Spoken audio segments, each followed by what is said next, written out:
All right, what's good, y'all? A couple nights ago, Devin Booker and the Suns they took a W over Paul George and the Clippers. And Devin Booker, he put in the tier. He had like what 30 something points. He was hooping that game. But anyways, they play again tonight for game two. And I actually have the Suns winning tonight. That being Morris, he's going to be out. And not only that, every time this playoff series, not this series, but the playoffs alone for the Clippers, they always go down two and somehow manage to come back and win. So if the Clippers somehow win, they just might lose this whole series. But every time, it's like the game plan is to be, all right, lose game one, lose game two, win this series. They did it against the Mavericks, and then they did it against the Utah Jazz. But anyways, let's get into this. They've done in these playoffs against the Mavs and the Jazz. Oh, I'm not ruling that out. The Clippers can lose two on the road, especially without Kawhi Leonard, and they can come back in this series. How do I know? They've done it twice in these playoffs. How do I know? What's the greatest comeback in the history of the NBA? It's the Cleveland Cavaliers coming all the way back on the Golden State Warriors, down 3-1 to the greatest team ever, right? 73 wins, and they came all the way back. And who was the I'm not even gonna hate. That is the greatest comeback. I'm not gonna hate on LeBron. That's one of the greatest comebacks. But Kyrie helped LeBron. Got to throw that in there because people like to say LeBron did it by himself. But that was an outstanding performance by LeBron during that series. coach of that team? And that's, before we even get to the rosters, what I want to talk about. Ty Lue's the best coach in the NBA. He's the guy I'd want. Listen, apologies, Greg. I don't know about that, no. I don't know about that, no. Popovich is the argument for greatest coach of all time. Eric Spoelstra is a great coach. You have great coaches around the league. But if I had to choose one guy, I'm considering everything, developing players, getting, their confidence right, the X's and O's, making adjustments in series, all that stuff, experience. That's something Doc Rivers can't do, make adjustments in series. Dang, I forgot his name. Actually, no, that was Josh Smith. He came out about Doc Rivers, talking about how he couldn't make adjustments. That's actually funny. It's age, factor everything in. Give me Ty Lue. I think he's the best coach in the NBA. He's the guy you want. And that's the coach you got. Now, the Clippers just went to the end of a game on the road where the Suns needed, no, they didn't have Chris Paul. The Clippers didn't have Kawhi. On the road, in front of a great raucous hometown crowd for the Suns, with a 40-point triple-double and nearly flawless play from Devin Booker. 40 points. Shoot, I undermined him. 40-point triple-double. My bad. My bad, D-Book. He was really snapping that game. It's crazy because I was watching that game. I didn't know he had 40. I knew he had a triple-double, but jeez. And it was still a close game, so think about that.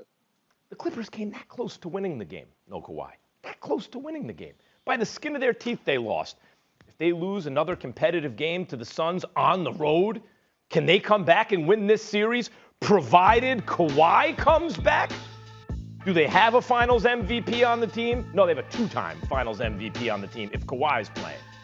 Paul George has stepped up. If Kawhi comes back and Paul George keeps playing like playoff P, they're going to the finals.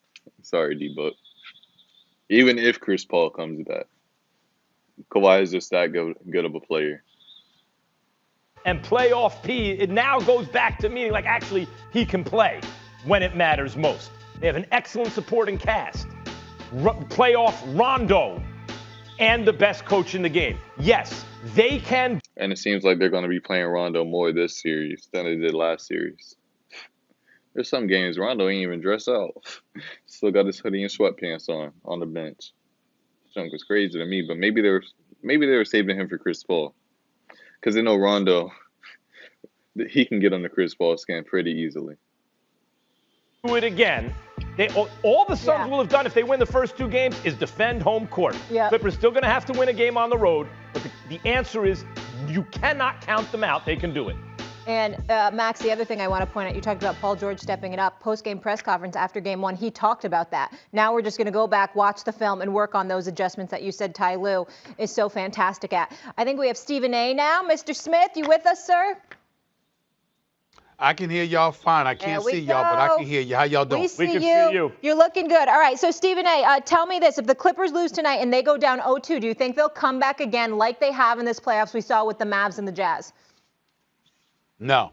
I think this is a different beast. I think when you were going against the Utah Jazz, as sensational as I believe Donovan Mitchell is, he was the only guy on the court that could make a play for himself. The rest of them were completely dependent on him and what he created for them in order for them to score the ball. And when you're playing against stout athletes like the Los Angeles Clippers with Kawhi, with Paul George, even though Kawhi wasn't there the last 3 games, but with a Paul George, with Reggie Jackson, who's playing for a new contract and playing lights out, with Morris and everybody else, I mean, you're going to have to show up. In the case of the Phoenix Suns, that's not their issue. Yeah, CP3 might be out, but Devin Booker.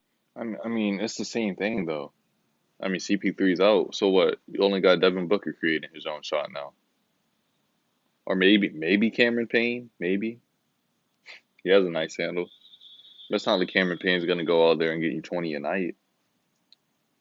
The second coming of Kobe Bryant, as far as I'm concerned. When you look at the kind of show he's capable of putting on, that's one element. When you look at Cameron Payne coming off the bench and subbing for CP3, I think that's another element. When you look at Mikal Bridges and the way that he's been playing, you look at the experience of a Jay Crowder, who's as tough as nails.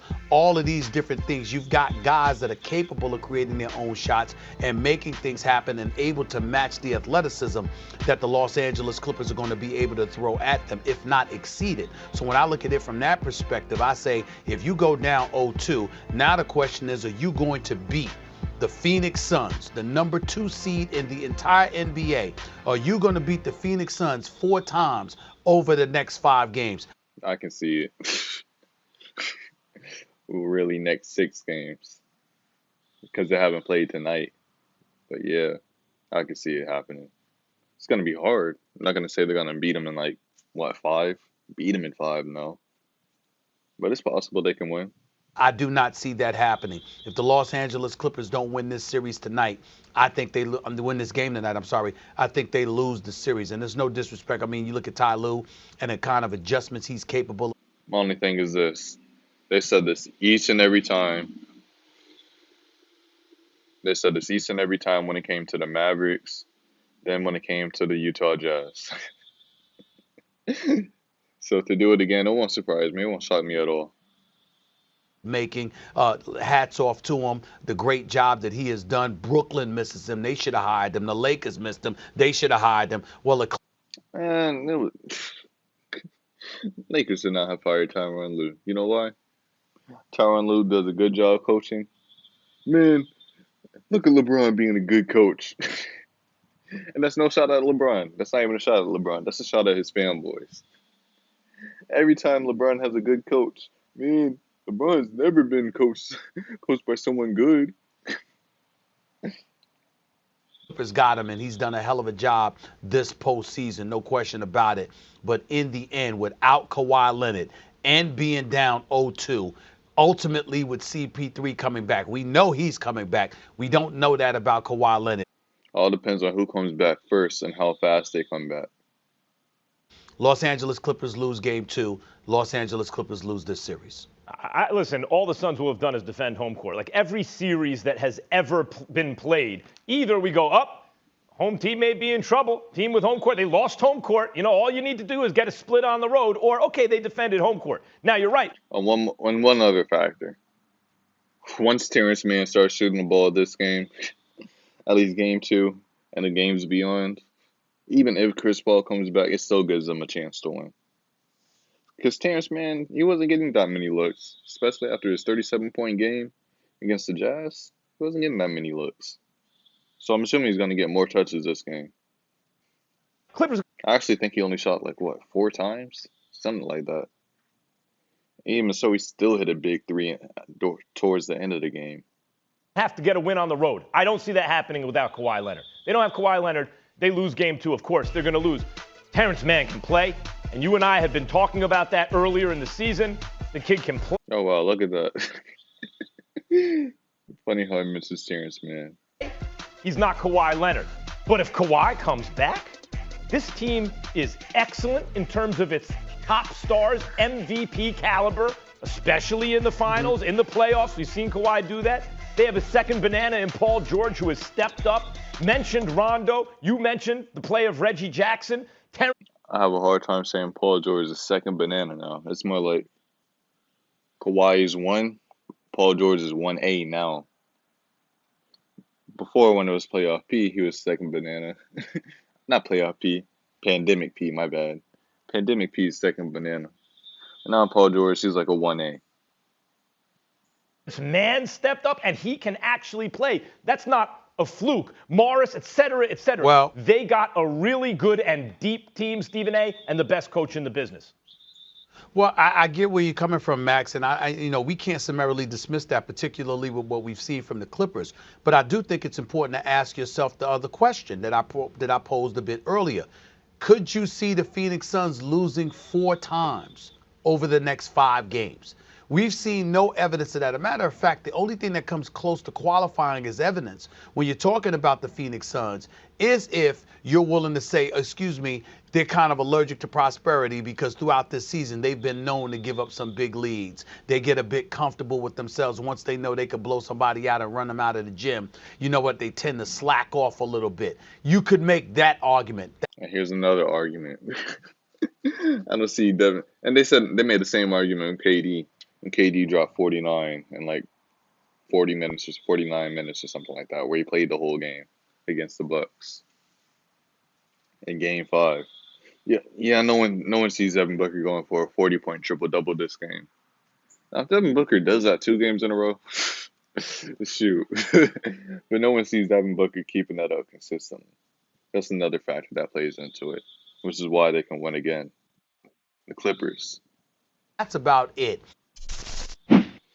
Anyways, that's about it for this video. I have the Suns winning this game, but if the Clippers win, I won't mind it. I just know it's going to be close. But I also don't see Devin Booker dropping a 40-point triple-double consistently. So I still have the Clippers winning this series. Anyways, follow me on Instagram, YoungSwift2. Check out the podcast, link in the description below. Anyways, peace.